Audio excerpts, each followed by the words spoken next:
Yeah.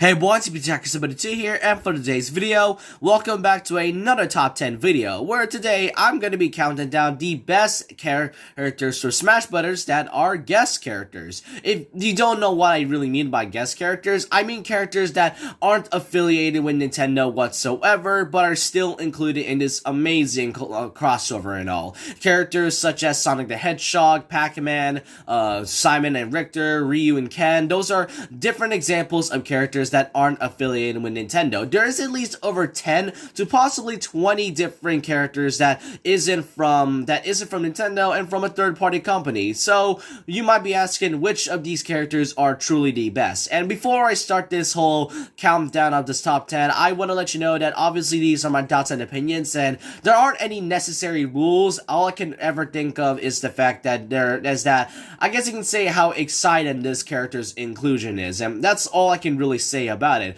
And like I said, thoughts and opinions. If you disagree with my picks, then that's really fine by me. But with that, let's just not waste time. Let's get started counting down the top 10 best characters that are guests.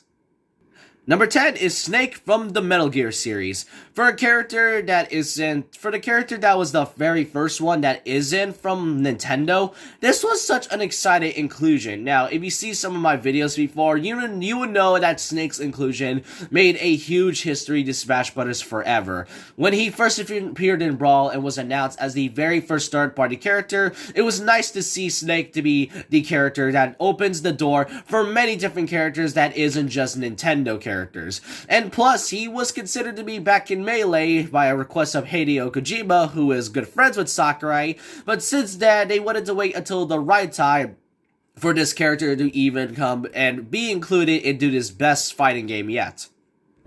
Number 9, Mega Man from, well, Mega Man. So, the character Mega Man is a really big deal for a lot of fans. So, I mean, when Sonic and Snake were included back in Brawl, those two were treated like the biggest characters in Smash Brawl. And when we were getting a new Smash Brothers game, we were wondering, who was gonna get added next. With the inclusion of Villager, we did get the surprise reveal of Mega Man, who started this whole, you guess you can say, cinematic thing. I know Villager kind of did, but with Mega Man, it has something to do with the fact that Mega Man was a character that hasn't gotten any new installments for quite a while, and Capcom really doesn't seem to care about the series that much anymore. But thanks to this character's inclusion, Mega Man has started coming back for a while now with the inclusion of, I think, Mega Man 9 about a few years ago, and plus, a character fighting against Mario and Sonic, that was something that no one would ever thought in a million years.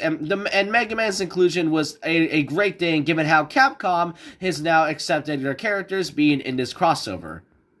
Number 8 is Bayonetta. Now, I mean, when this character was I guess you could say, the unexpected last character for Smash 4, and sure, I wasn't I didn't really want this character back then, but it was surely unexpected to see a character that comes from an M-rated game. With Snake, yes, I know, because, I mean, I don't think Konami wants to really include this character back in Smash 4, well, nowadays, I mean, we see it right now, but with Bayonetta, it was something that I'm not too sure what to say. I do like the moveset, and even though it pretty much killed Smash 4 with her having the combos and all, you know the ones, I would say that Bayonetta's inclusion was quite unexpected to say the least. And I think there are people who are excited for this inclusion, as it was stated in the presentation for this character back in Smash 4, that she was number 1 for the, I guess you could say she was number 1 for the most voted character in Europe. So you can say the remaining that were excited. And sure, like I said, I didn't really want this character as a fighter, but it was great to see this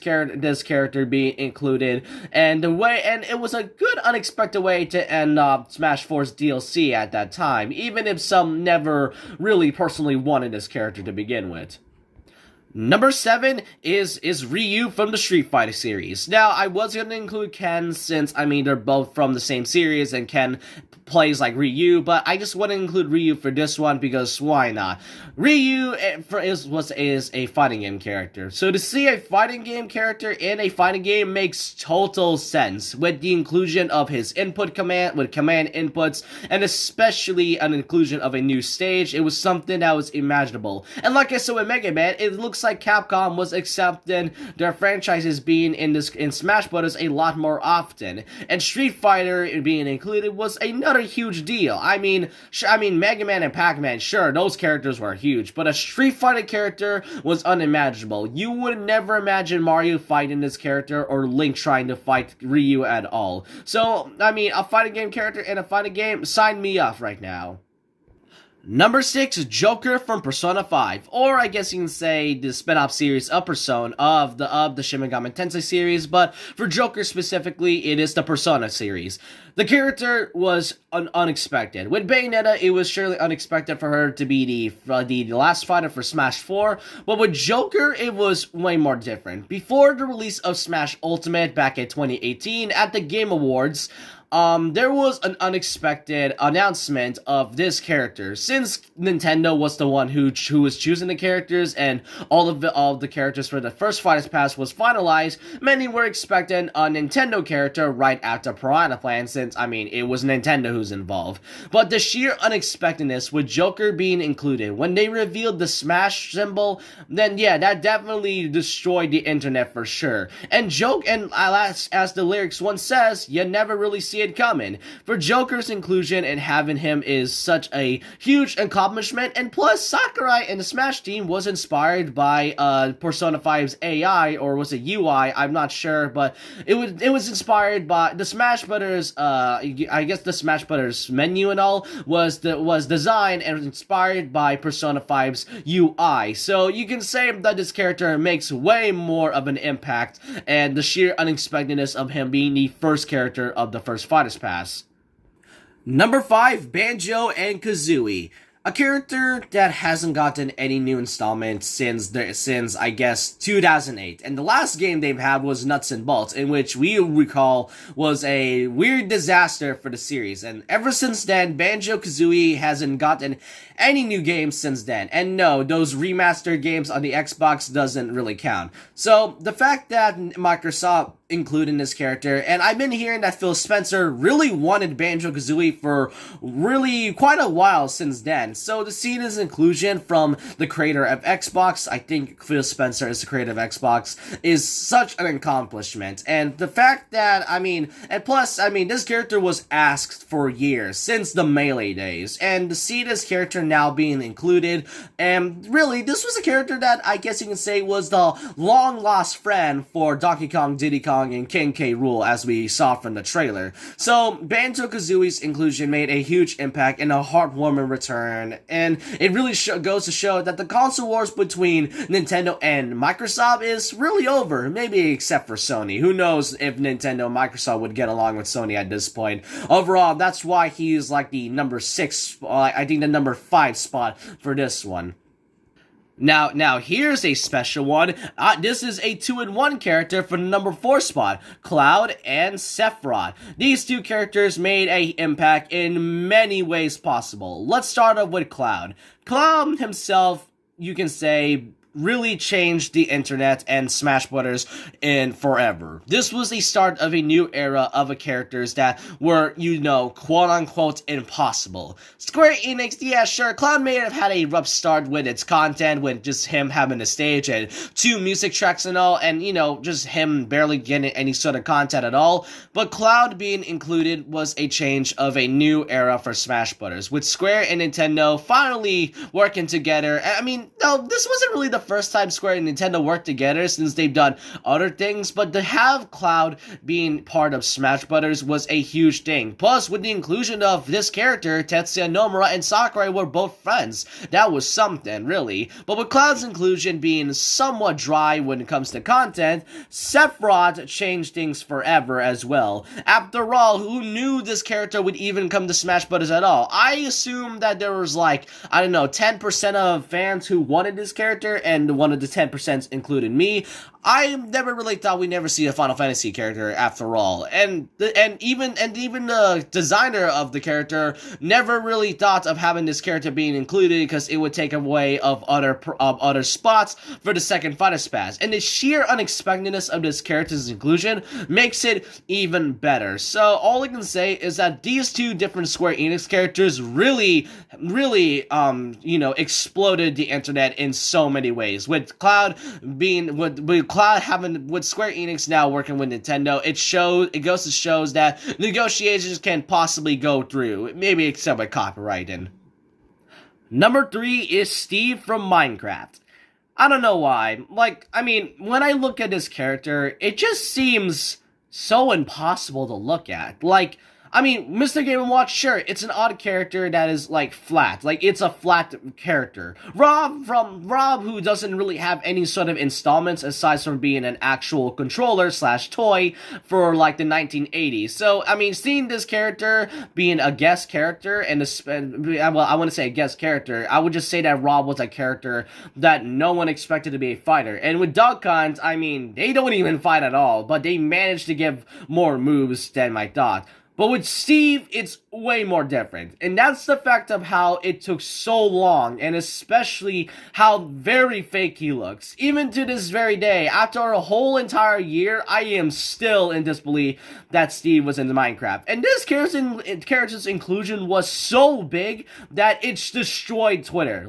It straight up destroyed Twitter at all. Even the official Minecraft Twitter and Sakurai himself acknowledged this entire thing. So, and not only that, this character was planned for 5 years at this point, but it took so long, and given how we finally get to see Steve in Smash now, was hidden way more different after it took 5 years and all. So, yeah, Twitter breaker, and especially how can you really see this? I'm still in disbelief that he's in Smash Brothers. He's my second main, but all I can say is that Steve was a character that I think everyone expected, but no one expected him to actually get included at all, because he was a meme character. That's all I can say about it. Number 2 is Sonic the Hedgehog. This is a character that many were excited for. With Snake, yes, he was the character that started the whole third-party characters being added. Sonic's inclusion was the second character to be from a third-party franchise in Brawl, and you can say that he was one of the few reasons of why Brawl was delayed to begin with. Was it worth it? Yes, it was. Sonic's inclusion, I remembered, was, you can say, the most impossible thing. Even before these characters existed, everyone thought this character was impossible due to the rivalry between Sega and Nintendo, as Sega's quote back then was, "Sega does when Nintendo don't." So, yeah, Sonic's reveal was a huge thing, and even though he's number 2 at this spot, he at least deserves this because this was a character that many were excited for, to say the least. Sonic the Hedgehog fighting against Mario and Sega, now being befriended with Nintendo after their long rivalry, is quite a huge thing. And plus, come on. We all thought this was the impossible thing back then. But now, I think for those who knows me on this channel, then you would know what number 1 is. But if you guys knew, then number 1 on the top of the best guest character for Smash Bros. In history is Sora from Kingdom Hearts. Now, with the other characters I've talked about, Konami may have been somewhat difficult and a little stingy with their inclusions, but they still managed to do it with the help of Hideo Kojima and especially everything else. Capcom adding Ryu, Ken, and Mega Man was quite something, even if they didn't add any more Capcom characters like Arthur from Ghosts and Goblins or anything else. And Sega and Nintendo, like I said before, after they befriended their rivalry and all, after this Sonic's inclusion, everything changed for the better, and with Cloud and Sevron's inclusion, it was something else. With Sora, though, this was a character that everyone never expected to be. Now, this was the first character that was the most requested of all time. Many has been asking for this character since Smash 4. Heck, many have been asking this character since the Brawl days. This goes to show how much of a huge impact Sora is, and he's more than just a character inclusion. This was a character that was way more impossible than the other characters. With others, I mean, yeah, unless negotiations fall through, then yeah, those characters may not make it, but they still made it either way. With Sora though, this one is from Disney, and we all know that nowadays Disney is by far one of the most stingiest companies to this very day. And yet, Sakurai and Smash Team managed to pull it off at so many ways. The fact that this character was not only number 1 to be the most requested character to be in Smash in history, but this was a character that was affiliated with Disney. This goes to show that unlike Sonic, because like I said with Sonic before, at that time he was the most impossible character. With Sora, this was the most ever impossible character to ever be included. That's what makes this character and the entire series more impactful and exciting to begin with. That's why he's number 1 in his spot, and it's not really because I'm biased. This was a character that was so impossible other with the characters that I have mentioned in the past. So yeah, it was a heartwarming thing to finally see this character fight, and I don't care if he's not going to be included in the next Smash Bros. Game. He's in Ultimate, and that's all that matters to me. But with that's all of the characters that weren't from Nintendo. Let me know what you guys think in the comment section below. Who do you all think is the best guest character to be in Smash Bros? I'm sorry if your picks weren't in this inclusion. I was gonna include Kazuya or some sort of character in this list, but I couldn't think of anything exciting about these characters. All I can say is that if you disagree with my opinions, then that's fine by me. But I want to know what you guys think in the comment section below. And so with that, leave a like, comment, subscribe, hit the notification bell for more videos, follow my Twitter, and I'll see you guys next time. And remember this, once legend, always a legend. Like a Hellcat.